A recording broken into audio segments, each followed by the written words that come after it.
Gooners, welcome back to the Arsenal Bloodline. I am Elts, thank you very much for joining me. So just a quick recap on what's happened over the last few days and what is happening over the next few days, just a week ahead of our return to the Prem, which I'm actually looking quite forward to now. I'm actually quite excited, man. What we got, 8 days? 8 days until the trip to Man United. They're looking a bit tasty now with some of the signings that they're making, and of course, the big breaking news this week is that Sesko, who we all thought was come to the Arsenal, is now ironically ending up at Man United. So what a shootout we are due to see on opening day. That's going to be the narrative. You can see it already. It's going to be Gyökerres versus Sesko.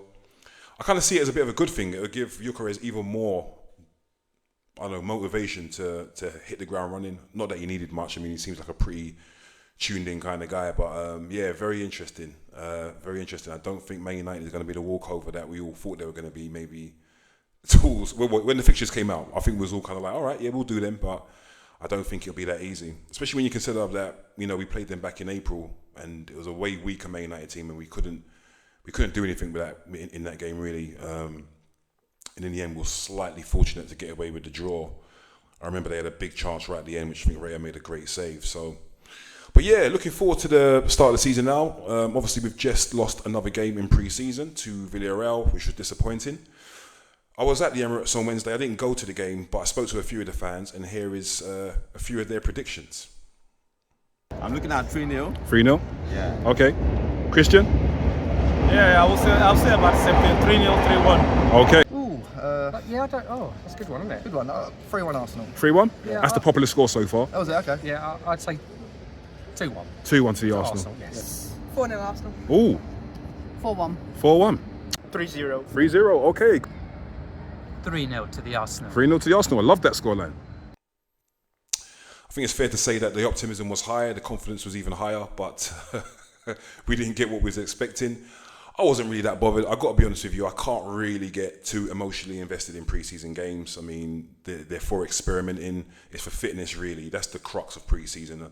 I don't know where this new thing has crept in. Maybe it's social media, where people really care about pre-season. I mean, do people really care, or are they just used to ranting and moaning a lot? I don't know.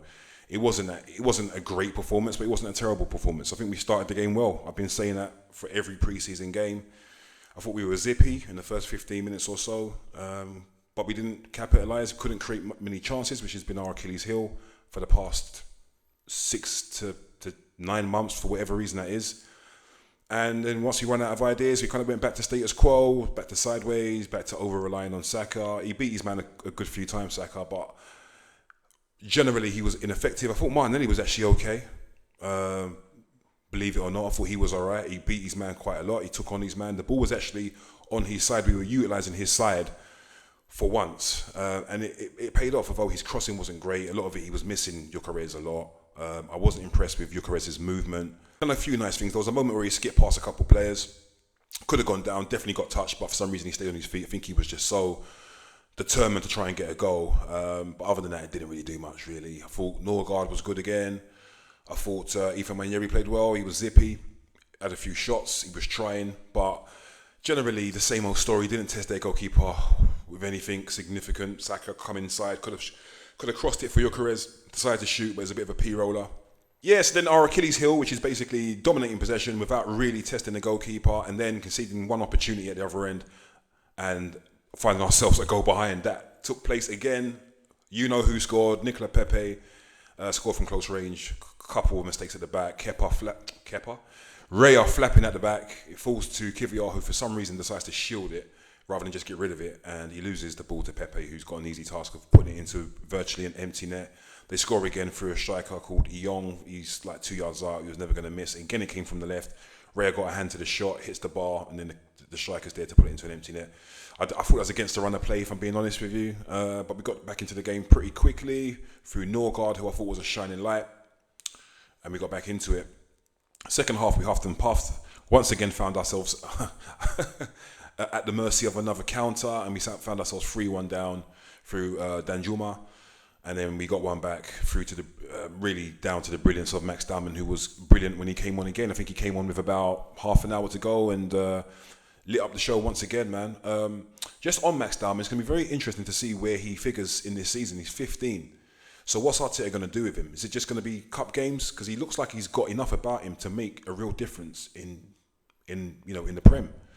Is he going to take that risk? I doubt it, knowing Arteta. I mean, Ethan Nwaneri got a run in the team once Saka got injured last season, mainly on the wing. Then when Saka came back, Ethan Nwaneri barely saw any game time again.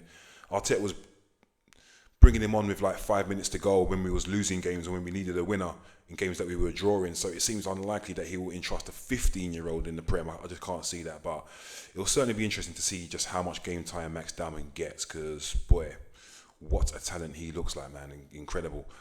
Okay, so for tomorrow's game, the starting lineup, I'll put it up on the screen here. This is the 11 I would like to see, and I'll just give a justification behind each pick. So, in goal, I would like to see Kepa. I wanted to see him against Spurs, and I wanted to see him again against Villarreal. Didn't happen. I think he may have had a slight knock, but I would like to see him start this game. Not because I've got any beef with Raya. He is clearly the number one. I just want to see more of Kepa. I just want to see him. I just want to see him in a competitive game. I want to see how he handles things. I know what Raya can do. So yeah, Kepa would be my choice. Timber at right back, for obvious reasons. He's been out for a good few months now, so he needs minutes. Mosquera, I thought, looked pretty tidy, looked very classy on the ball, actually. I don't want to go too overboard, but maybe a little mini Saliba there, I don't know. But definitely want to see more of Mosquera, so I think it'd be nice for him to start tomorrow. Alongside Mr. Gabriel Magalhaes, who was also back against Villarreal. It was great to see him. I would love to see Gabriel start tomorrow. Again, he needs the minutes. The Premier League is only 1 week away.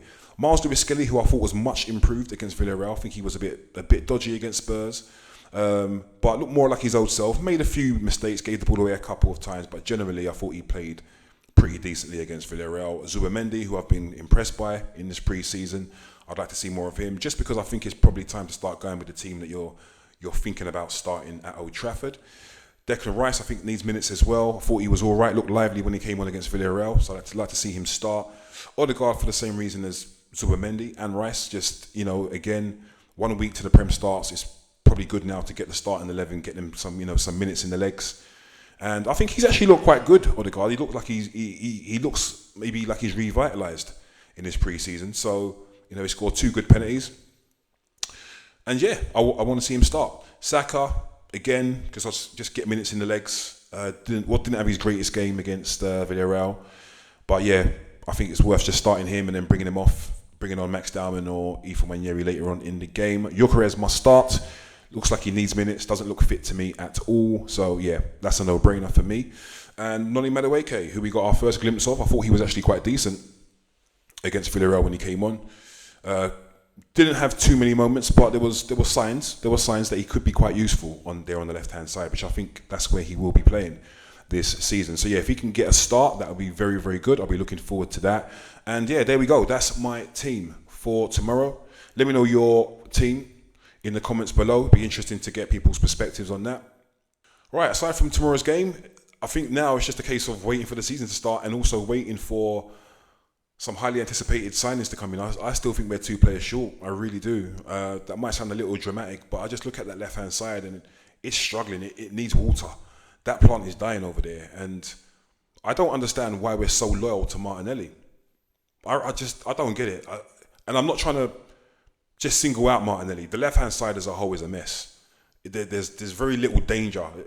It kills me because, you think back to the glory days. You think back to the days where we had Ashley Cole, Perez and Henry. And what a far cry we are from that now on that left-hand side.